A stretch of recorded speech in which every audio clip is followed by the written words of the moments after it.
ಭವಲೋಕಕ್ಕೆ ನಿಮಗೆ ಆತ್ಮೀಯವಾದ ಸ್ವಾಗತ. ನೋಡಿ, ನಾನಿವತ್ತು ನಿಮಗೆ ಸಾಫ್ಟ್ ಆದ ಟೇಸ್ಟಿ ಆದ ಗರಿಗರಿಯಾದಂತಹ ಕುಂಬಳಕಾಯಿ ದೋಸೆ ಮಾಡೋದು ಹೇಗೆ ಅಂತ ಹೇಳ್ತೇನೆ. ನೋಡಿ ಎಷ್ಟು. Hello friends, welcome to my channel. ಇವತ್ತು ನಾನು ನಿಮಗೆ ಕುಂಬಳಕಾಯಿ ದೋಸೆನ ಹೇಗೆ ಮಾಡೋದು ಅಂತ ಹೇಳ್ಕೊಡ್ತೇನೆ. ಬೂದ್ ಕುಂಬಳಕಾಯಿ ದೋಸೆ. ಅದಕ್ಕೆ ನನ್ನ ಹತ್ರ ಬೇಕಾಗಿರೋದು ಕೇವಲ ಬೂದ್ ಕುಂಬಳಕಾಯಿ ಮತ್ತು ಅಕ್ಕಿ ಮಾತ್ರ. ಅಕ್ಕಿನ ನೀವು ನೆನೆಸಿ ಹಾಕಿ 4 ಗಂಟೆ ದೋಸೆ ಅಕ್ಕಿ ಯೂಸ್ ಮಾಡ್ಬೋದು, ಯಾವ ಅಕ್ಕಿ ಬೇಕಾದರೂ ಯೂಸ್ ಮಾಡ್ಬೋದು. ಮತ್ತೆಲ್ಲ ಇನ್ಸ್ಟೆಂಟ್. ಕುಂಬಳಕಾಯಿನ ಕಟ್ ಮಾಡ್ಕೊಳ್ಳಿ.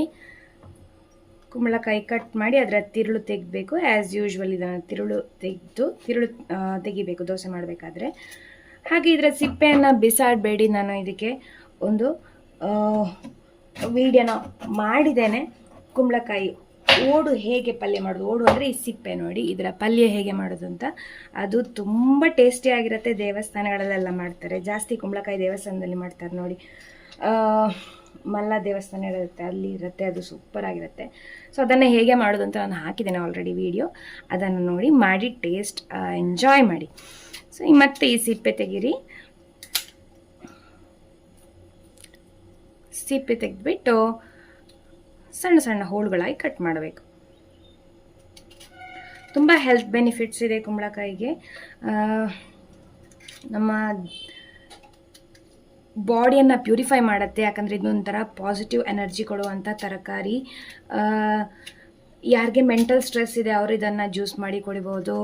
ಯಾರಿಗೆ ಮಲಬದ್ಧತೆ ಇದೆ, ಯಾರಿಗೆ ಜೀರ್ಣ ಸರಿ ಆಗ್ತಾ ಇಲ್ಲ ಅವರು ಇದನ್ನು ಯೂಸ್ ಮಾಡ್ಬೋದು. ಕುಂಬಳಕಾಯಿ ಜ್ಯೂಸನ್ನು, ಕುಂಬಳಕಾಯಿನ ಬೇರೆ ಬೇರೆ ಐಟಮ್ ಮಾಡಿ ತಿನ್ಬೋದು.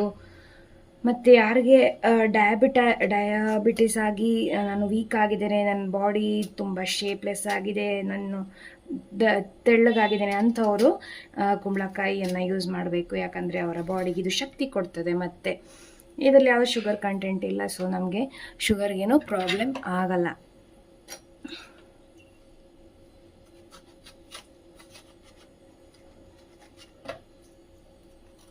ಮೀಡಿಯಮ್ ಮಿಕ್ಸ್ ಜಾರ್ ತಗೊಳ್ಳಿ. ಯಾಕಂದರೆ ಅದು ಸಣ್ಣ ಆಗಬೇಕು ಚೆಂದ. ನಾನು ಹೇಳಿದೆಲ್ಲ ಜ್ಯೂಸ್ ಮಾಡಬೇಕಾದ್ರೆ ಏನು ಪಲ್ಪ್ ಉಳಿದಿದೆ ಅದನ್ನು ನೀವು ಈ ಥರ ದೋಸೆಗೆ ಆ್ಯಡ್ ಮಾಡ್ಕೊಳ್ಬೋದು. ಅದನ್ನು ವೇಸ್ಟ್ ಮಾಡಬೇಡಿ.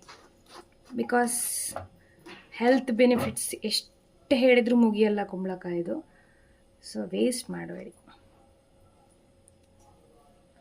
ತುಂಬ ಕುಂಬಳಕಾಯಿ ಹಾಕೋದು ಬೇಡ, ಮತ್ತು ದೋಸೆ ಮೇಲೆ ಬರಲ್ಲ, ಎದ್ದು ಬರಲ್ಲ ಸರಿಯಾಗಿ.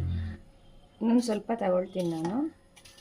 ಒಳ್ಳೆ ಸಾಫ್ಟಾಗಿ ಬರುತ್ತೆ ಇದು ಕುಂಬಳಕಾಯಿ ದೋಸೆ. ಬೇರೇನೂ ಹಾಕಲ್ಲ ನಾವು. ಉಪ್ಪು, ಕುಂಬಳಕಾಯಿ ಮತ್ತು ಅಕ್ಕಿ ಇಷ್ಟು ಸಾಕು.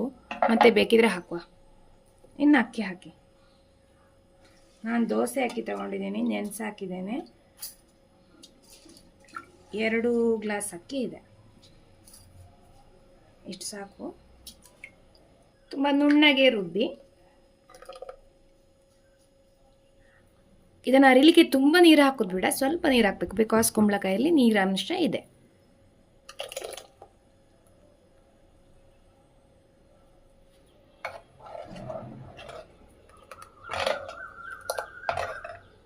ಮಿಕ್ಸಿ ಜಾರಿಗೆ ಸ್ವಲ್ಪ ನೀರು ಹಾಕಿ ಈ ಥರ ಶೇಕ್ ಮಾಡಿದ್ರೆ ಅದರಲ್ಲಿರೋ ಉಳಿದಿರೋ ಎಲ್ಲ ಕೂಡ ರಸ ನಮಗೆ ಸಿಗ್ತದೆ. ತುಂಬ ನೀರು ಮಾಡೋದು ಬೇಡ, ತುಂಬ ಗಟ್ಟಿನೂ ಅಲ್ಲ. ರುಚಿಗೆ ತಕ್ಕಷ್ಟು ಉಪ್ಪು ಹಾಕಿ ಅರಿಬೇಕಾದ್ರೆ ಹಾಕಿದರೆ ಈಸಿಯಾಗಿ ಕರಗ್ತದೆ, ಅದು ಒಳ್ಳೆಯದು. ದೋಸೆಗೆ ಕಾವಲಿಗೆ ಇಟ್ಟಿದ್ದೇನೆ. ಯಾವಾಗಲೂ ಕಾವಲಿಗೆಯನ್ನು, ಇದು ಕಬ್ಬಿಣದ್ದೇ, ನಾನು ನಾನ್ ಸ್ಟಿಕ್ ಯೂಸ್ ಮಾಡಲ್ಲ. ಕಾವಲಿಗೆಯನ್ನು ಯಾವಾಗಲೂ ಚೆನ್ನಾಗಿರ್ಬೋದು. ಅದರ ಆರೋಗ್ಯವನ್ನು ಕೂಡ ಕಾಪಾಡೋದು ಇಂಪಾರ್ಟೆಂಟ್. ಹೇಗೆ ಅಂದರೆ ಯಾವತ್ತೂ ಅದನ್ನು ತೊಳಿಬೇಡಿ, ದಿನ ಅದನ್ನು ತೊಳಿಬೇಡಿ. ಅಂದರೆ ಡೈಲಿ ನೀವು ದೋಸೆ ಮಾಡ್ತಿದ್ರೆ ಬದಲಾಗಿ ನೀವು ಯೂಸ್ ಮಾಡಿದ ಮೇಲೆ ಅದಕ್ಕೆ ಸಾಕಷ್ಟು ಎಣ್ಣೆಯನ್ನು ಹಾಕಿ ಇಡಬೇಕು.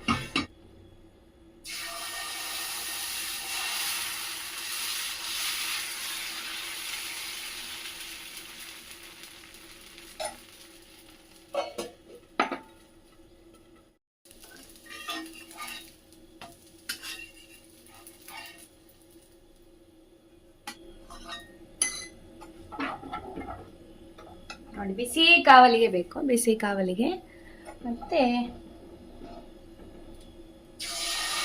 ಉದ್ದಿನ ದೋಸೆ ಥರನೇ ಇರಿದ್ರಾಯ್ತು. ನಾವು ರೋಸ್ಟ್ ಅಂತ ಏನು ಹೇಳ್ತೇವೆ ಅದನ್ನು ಅದೇ ಥರ ಇರಿದ್ರೆ ಆಯ್ತು.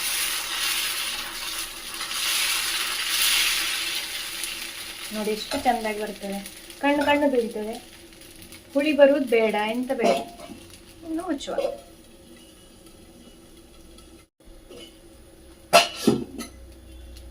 ಮೇಲೆಯಿಂದ ತುಪ್ಪ ಹಾಕುವ.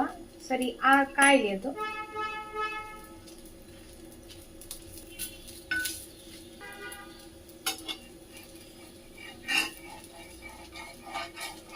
ನೋಡಿ ಎಷ್ಟು ಬೇಗ ಮೇಲೆ ಬರ್ತದೆ.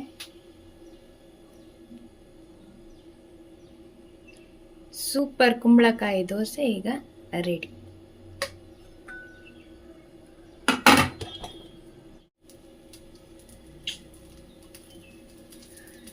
ಎಂಥ ಪರಿಮಳದ ದೋಸೆ ಅಂದ್ರೆ ಸೂಪರ್. ಇದು ಹಲಸಿನಕಾಯಿ ದೋಸೆ, ಅದೆಲ್ಲ ಒಂಥರ ಘಮ್ ಅಂತ ಮುಗಿಗೆ ಬಡಿತದೆ. ಹಲಸಿನಕಾಯಿ ದೋಸೆ ವಿಡಿಯೋ ನಾನು ಆಲ್ರೆಡಿ ಹಾಕಿದ್ದೇನೆ, ನೋಡಿ ಹೇಗೆ ಮಾಡೋದು ಅಂತ. ತುಂಬಾ ಸುಲಭ. ನೀವು ಊರಲ್ಲೇ ಇರಬೇಕು ಅಂತ ಇಲ್ಲ, ನಿಮಗೆ ಊರಿಂದ ಬರುವಾಗ ತಂದ್ರೆ ಅದನ್ನ ಬೆಂಗಳೂರಲ್ಲಿ ಮಾಡಬಹುದು. ಗರಿ ಗರಿ ಇರ್ತದೆ, ಸಾಫ್ಟ್ ಸಹ.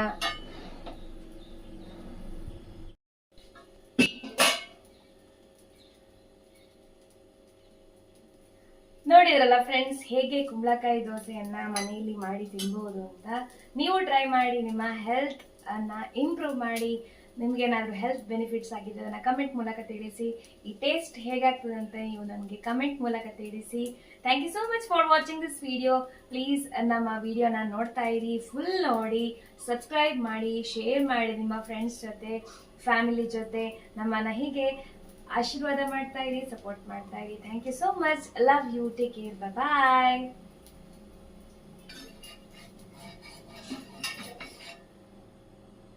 ವಾವ್, ಗರಿ ಗರಿ, ಸೂಪರ್, ಟೇಸ್ಟಿ ಅಂಡ್ ಹೆಲ್ದಿ ಕುಂಬಳಕಾಯಿ ದೋಸೆ ರೆಡಿ.